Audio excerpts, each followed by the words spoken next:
जय श्री कृष्णा। राधे राधे। आज आप लोग सुनेंगे बहुत ही सुंदर कहानी, पिछले जन्म का हिसाब कैसे मिलता है। एक ब्राह्मण यात्रा करते करते किसी नगर से गुजरा। बड़े बड़े महलों को देखकर ब्राह्मण भिक्षा मांगने लगा, किंतु किसी ने उसे 2 मुट्ठी अन्न नहीं दिया। आखिर दोपहर हो गई। ब्राह्मण दुखी होकर भाग्य को कोसता रहा।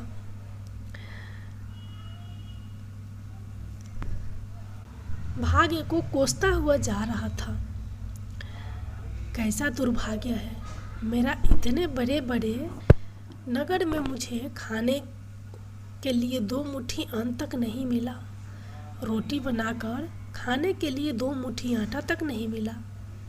इतने में एक सिद्ध संत की निगाह उस ब्राह्मण पर पड़ी। उन्होंने उस ब्राह्मण की बड़बड़ाहट सुन ली। वे बड़े पहुँचे हुए संत थे। उन्होंने कहा, ब्राह्मण, तुम मनुष्य से भिक्षा मांगोप सुख क्या जाने, भिक्षा देना। ब्राह्मण दंग रह गया और कहने लगा, हे महात्मान, आप क्या कह रहे हैं? बड़ी अटलिकाओं में रहने वाले मनुष्य से ही मैंने भिक्षा मांगी है। संत, नहीं ब्राह्मण, मनुष्य शरीर में दिखने वाले वे लोग भीतर से मनुष्य नहीं, अभी वे पिछले जन्म के हिसाब ही जी रहे हैं। कोई शेर की योनि से आया है तो कोई कुत्ते की योनि से आया है, कोई हिरण की योनि से आया है तो कोई गाय या भैंस की योनि से आया है। उनकी आकृति मानव शरीर की जरूर है, किंतु अभी तक उनमें मनुष्य तत्व निखरा नहीं है। और जब तक मनुष्य तो नहीं निखरता, तब तक दूसरे मनुष्य की पीड़ा का पता नहीं चलता। दूसरे में भी मेरा ही दिल ही है, यह ज्ञान नहीं होता। तुमने मनुष्यों से नहीं, पशुओं से भिक्षा मांगी है। ब्राह्मण के चेहरे पर दुख स्पष्ट रूप से झलक रहा था, पर उसके चेहरे पर असहमति का भाव दिखलाई पड़ रहा था। सिद्ध पुरुष तो दर्द दृष्टि के धनी होते हैं। उन्होंने कहा, देखो ब्राह्मण देवता, मैं तुझे यह चश्मा देता हूँ। इस चश्मे को पहन कर जा और कोई भी मनुष्य दिखे उससे भिक्षा मांग, फिर देख क्या होता है। ब्राह्मण जहाँ पहले गया था वहीं पुनः गया। योग सिद्ध कला वाला चश्मा पहनकर गौर से देखा। ओह, वाकई कोई कुत्ता है, कोई बिल्ली है तो कोई बघीरा है। आकृति तो मनुष्य की है, लेकिन संस्कार पशुओं के हैं। मनुष्य होने पर भी मनुष्यत्व के संस्कार नहीं है। घूमते घूमते वह ब्राह्मण थोड़ा सा आगे गया तो देखा कि एक मोची जूते सिल रहा है। ब्राह्मण ने उसे गौर से देखा तो उसमें मनुष्यत्व का निखार पाया।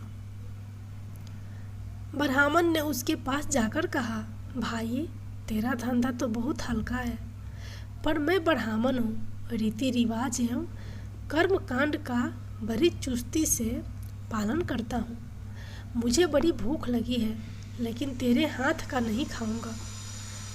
फिर भी मैं तुझसे मांगता हूँ, क्योंकि मुझे तुझ में मनुष्यत्व दिखा है।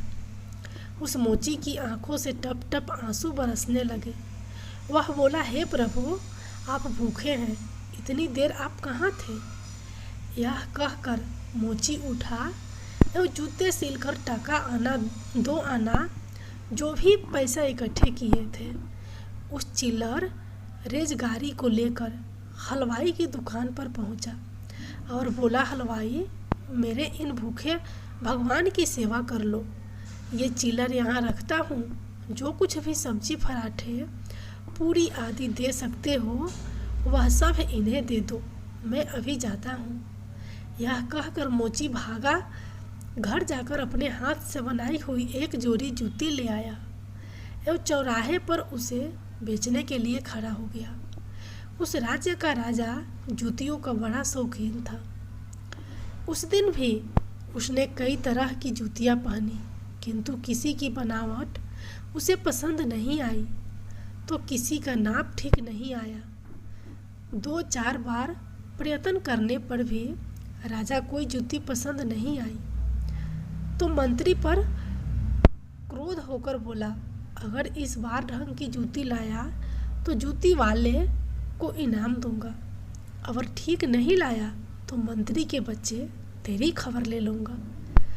देवयोग से मंत्री की नज़र इस मोची के रूप में खरे असली मानव पर पड़ी, जिसमें मानवता खिली थी, जिसकी आंखों में कुछ प्रेम के भाव थे, चित्त में दया करुणा थी। ब्राह्मण के संग का थोड़ा रंग लाल था। मंत्री ने मोची से जूती ले ली एवं राजा के पास ले गया। राजा को वह जूती एकदम फिट आ गई, मानो वह जूती राजा के नाप की ही बनी थी। राजा ने कहा, ऐसी जूती तो मैं पहली बार पहन रहा हूँ, किस मोची ने बनाई है यह जूती? मंत्री बोला, हजूर, यह मोची बाहर ही खड़ा है। मोची को बुलाया गया। उसको देखकर राजा की मनवता थोड़ी खिली। राजा ने कहा, जूती के तो 5 रुपये होते हैं, किंतु यह 5 रुपयों वाली नहीं, 500 रुपयों वाली जूती है। जूती बनाने वाले को 500 और जूती के पास 100 कुल 1000 रुपये इसको दे दो। मोची बोला, राजा साहिब तनिक ठहरिए, यह जूती मेरी नहीं है, जिसकी है उसे मैं अभी ले आता हूँ। मोची जाकर विनय पूर्वक ब्राह्मण को राजा के पास ले आया एवं राजा से बोला, राजा साहब यह जूती इन्हीं की है। राजा को आश्चर्य हुआ। वह बोला, यह तो ब्राह्मण है, इसकी जूती कैसे? राजा ने ब्राह्मण से पूछा तो ब्राह्मण ने कहा, मैं तो ब्राह्मण हूँ, यात्रा करने निकला हूँ। राजा, मोची जूती तो तुम बेच रहे थे, इस ब्राह्मण ने जूती कब खरीदी और बेची? मोची ने कहा, राजन, मैंने मन में ही संकल्प कर लिया था कि जूती की जो रकम आएगी वह इन ब्राह्मण देव की होगी। जब रकम इनकी है तो मैं इन रुपयों को कैसे ले सकता हूँ, इसलिए इन्हें ले आया हूँ। ना जाने किसी जन्म में मैंने दान करने का संकल्प किया होगा और मुकर गया हूँगा, तभी तो यह मोची का चोला मिला है। अभी भी यदि मुकर जाऊं तो न जाने मेरी कैसी दुर्गति हो। इसलिए राजन, ये रुपए मेरे नहीं हुए, मेरे मन में आ गया था कि इस जूती की रकम इनके लिए होगी। फिर 5 रुपये मिले तो भी इनके होते, और 1000 मिल रहे हैं तो भी इनके ही हैं। हो सकता है मेरा मन बेईमान हो जाता, इसलिए रुपयों को नहीं छुआ और असली अधिकारी को ले आया। राजा ने आश्चर्यचकित होकर ब्राह्मण से पूछा, ब्राह्मण, मोची से तुम्हारा परिचय कैसे हुआ? ब्राह्मण ने सारी आप बीती बातें सुना दी। आप सुनाते हुए सिद्ध पुरुष के चश्मे वाली बात बताई। आपके राज्य में पशुओं के दीदार तो बहुत हुए, लेकिन मनुष्यत्व का विकास इस मोची में ही नजर आया। राजा ने कौतूहलवश कहा, लाओ वह चश्मा जरा हम भी देखें। राजा चश्मा लगा कर देखा। दरबारी बेगर में उसे भी कोई सियार दिखा, तो कोई हिरन, कोई बंदर, तो कोई रीछ। राजा दंग रह गया कि यह तो पशुओं का दरबार भरा पड़ा है। जिसे जिज्ञासा हुई कि ये सब पशु हैं तो मैं कौन हूँ? उसने आईना मंगवाया एवं उसमें अपना चेहरा देखा। आईने में शेर दिखलाई पड़ा। उसके आश्चर्य की सीमा न रही।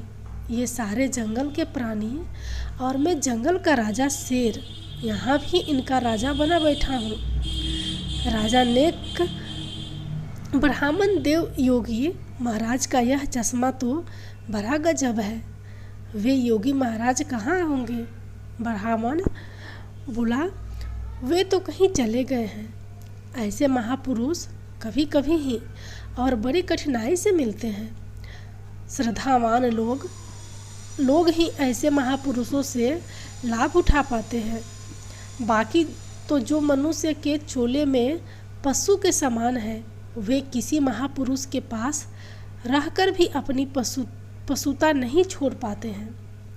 ब्राह्मण ने आगे कहा, राजन, अब तो बिना चश्मे के भी मनुष्य तो परखा जा सकता है। व्यक्ति के व्यवहार को देखकर ही पता चल सकता है कि वह किस योनि से आया है।